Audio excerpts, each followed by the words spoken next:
Katharine Hepburn, who died yesterday at the age of 96, insisted there be no public funeral or memorial service. Katharine Hepburn. For over 60 years, she was the pinnacle of Hollywood grace and sophistication, a four-time Academy Award winner, an icon of style, and an actress of breathtaking range and intelligence.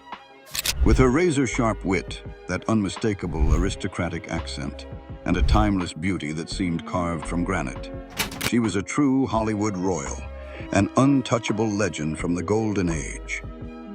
But beneath the patrician exterior and the high society glamour was the heart of a revolutionary. In an era when Hollywood studios owned their stars' body and soul, Katharine Hepburn refused to be a product.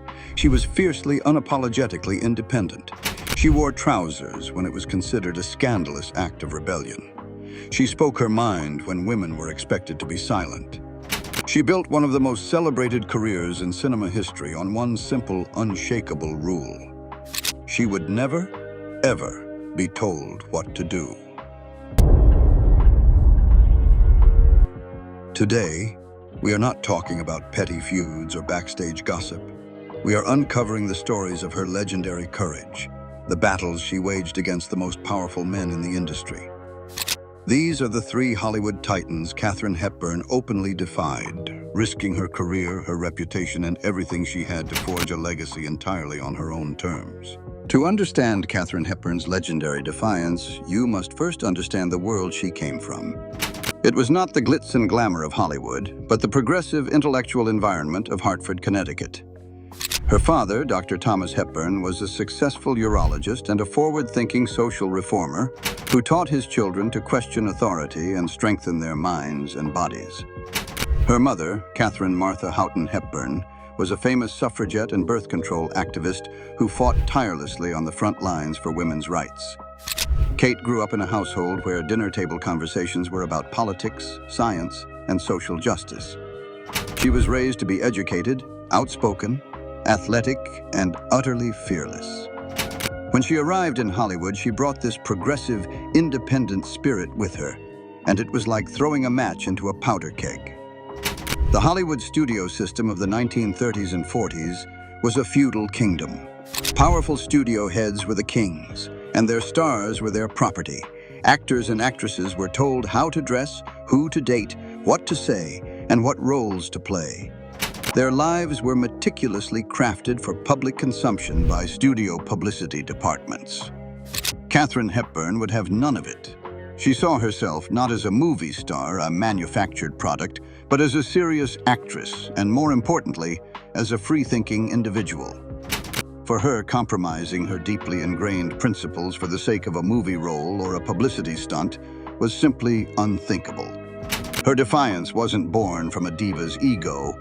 It was a matter of fundamental self-respect. This philosophy would put her on a direct collision course with the powerful men who ran the town, starting with the most feared tyrant of them all. Titan number 1, Louis B. Mayer, the king she dethroned.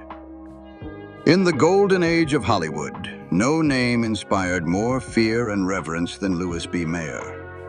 As the co-founder and head of Metro-Goldwyn-Mayer, or MGM, he was the king of the most powerful studio in the world. He was a ruthless, sentimental tyrant who controlled the careers and personal lives of his stars with an iron fist. He could make you a legend overnight or banish you to obscurity with a single phone call.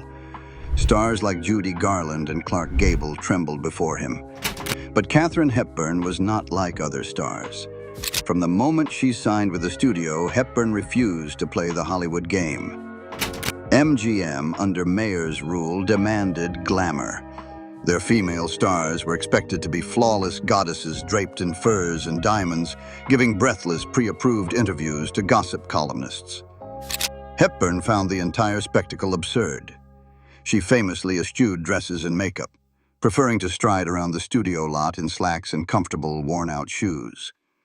A shocking and deliberate affront to the carefully curated image of a movie star. The stories of her rebellion against the studio's image control are legendary. In one famous incident, the wardrobe department, likely acting on orders from on high, hid her favorite pair of trousers in an attempt to force her into a skirt. Hepburn's response was swift and brilliant. Instead of arguing, she simply stripped down to her silk underwear and walked around the studio lot, refusing to put on any clothes at all until her pants were returned. They were returned very, very quickly. She was equally defiant in her professional dealings with Meyer. She would march into his famously opulent office, plant her feet, and argue with him directly over scripts she found unintelligent, or roles she considered beneath her. She was one of the very few people in Hollywood who was completely unintimidated by him. She saw him not as a king, but as a businessman, and she treated their contract as a negotiation between equals, not a decree from a monarch. This constant defiance eventually came at a price.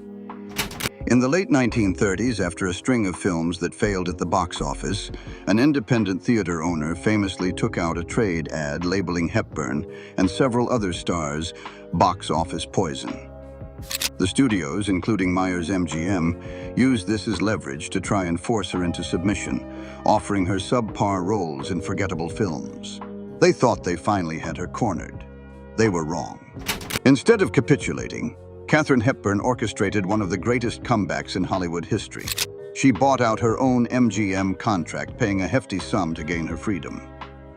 She then returned to the Broadway stage to star in a play that had been written specifically for her, The Philadelphia Story. It was a smash hit. But Hepburn's masterstroke was yet to come. With shrewd foresight, she had used her own money to secure the exclusive film rights to the play. Suddenly, the tables were turned. Every studio in Hollywood wanted to make The Philadelphia Story, but they had to go through her. She strolled back into Louis B. Mayer's office, not as a contract player, but as a producer. She sold the rights back to MGM, the very studio that had tried to discard her, but on her own, non-negotiable terms.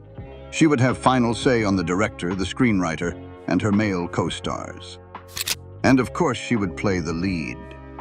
The film was an enormous success, breaking box office records and earning Hepburn another Oscar nomination. It single-handedly revitalized her career and made her more powerful than ever. It was the ultimate act of defiance. She hadn't just stood up to the king, she had outsmarted him, beaten his system at its own game, and returned to his kingdom as a queen in her own right. Titan number 2, John Ford, the bully who met his match. If Louis B. Mayer represented the corporate tyranny of Hollywood, the legendary director John Ford represented its on-set macho dictatorship. Ford was a genius, the visionary behind classics like The Grapes of Wrath and The Searchers.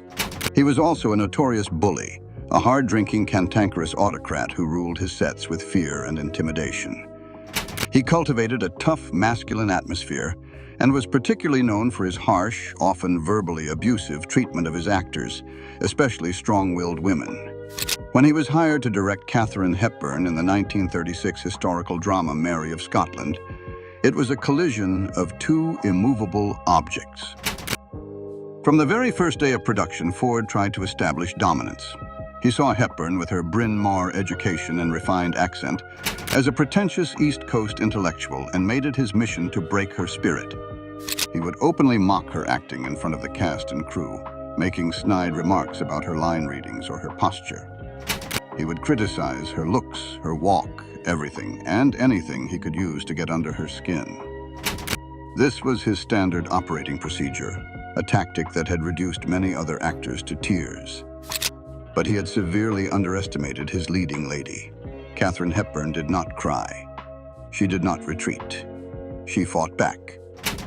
For every one of Ford's boorish insults, she would respond with a witty, perfectly aimed and cutting remark that would leave the famously gruff director speechless. The crew watched in awe as this elegant, sophisticated woman verbally sparred with the toughest director in town, and won. The most famous story of their battle of wills perfectly encapsulates her fearless nature. The production was shooting on a remote location, a rugged outdoor set that was typical for a John Ford film. There were no proper restroom facilities, and certainly none designated for women. When Hepburn needed to use the restroom, Ford reportedly made a crude, dismissive remark, essentially telling her to hold it or find a bush. He expected her to be embarrassed and retreat to her trailer. Instead, Hepburn stared him down in front of the entire crew, her eyes blazing. Without saying another word, she walked a short distance away, found a spot, and relieved herself right there in full view of everyone. It was a shocking, audacious act. She was not being crude. She was making a powerful statement. If you are going to treat me like one of your cowboys, then I will act like one. I will not be intimidated, and I will not be shamed. The consequence of this constant pushback was profound. John Ford, a man used to unquestioning obedience, was completely thrown off his game. He couldn't break her, and he couldn't control her. While their working relationship remained tense, his attempts to bully her slowly subsided, replaced by a grudging, almost fearful, respect. He had finally met an actor, a woman, whose will was as strong as his own. Katharine Hepburn's defiance of John Ford cemented her reputation as a woman of iron. She proved that courage wasn't about being the loudest or the toughest person in the room, but about refusing to allow anyone, no matter how powerful, to diminish your sense of self. She had faced down the great dictator of the Hollywood set and had refused to bend. Titan number 3, Henry Fonda. The emotional wall she broke down. In 1981, two of the greatest living legends of the screen came together for what would be their first and only collaboration, the film On Golden Pond. Katharine Hepburn and Henry Fonda, both in their 70s, both icons of Hollywood, were set to play an aging married couple facing their final years together. Hepburn, who had championed the project and helped secure Fonda for the role, saw it as a deeply important and personal film. But to achieve the emotional depth the story required, she would have to defy a titan of a different kind. Henry Fonda's famously impenetrable emotional wall. Henry Fonda was a brilliant actor, but he was also a notoriously reserved, distant, and often grumpy man. His own children, Jane and Peter, famously described him as cold and emotionally unavailable. He brought this same guarded nature to his work. He disliked rehearsal, distrusted overt displays of emotion, and generally kept his co-stars at a professional arm's length. From the beginning of production, Hepburn knew this would be a problem. On Golden Pond was a story about a lifetime of love, regret, and reconciliation. It required a palpable, lived-in intimacy between its two leads. Fonda, however, was initially cold and remote. He treated Hepburn with a detached, formal politeness that she found completely insufficient for the work they needed to do. Hepburn's defiance in this instance was not loud or combative. It was a quiet, relentless campaign to break through his reserve. She refused to accept his emotional distance. Day after day, she would engage him, drawing him into conversations, sharing stories, and relentlessly probing him about their characters and their relationship. She was trying to build a genuine connection, to chip away at the fortress he had built around himself. The pivotal moment came during a scene where Hepburn's character, Ethel, reaches out to affectionately touch the arm of Fonda's character, the curmudgeonly Norman. In an early take, as she touched him, Fonda instinctively flinched, pulling his arm away. It was a small, almost imperceptible gesture. But for Hepburn, it was a sign that the real Henry Fonda was preventing the character of Norman from being vulnerable. Later, she confronted him about it gently but firmly. She insisted that for the story to work, for the audience to believe in their 48-year marriage, he had to let her in.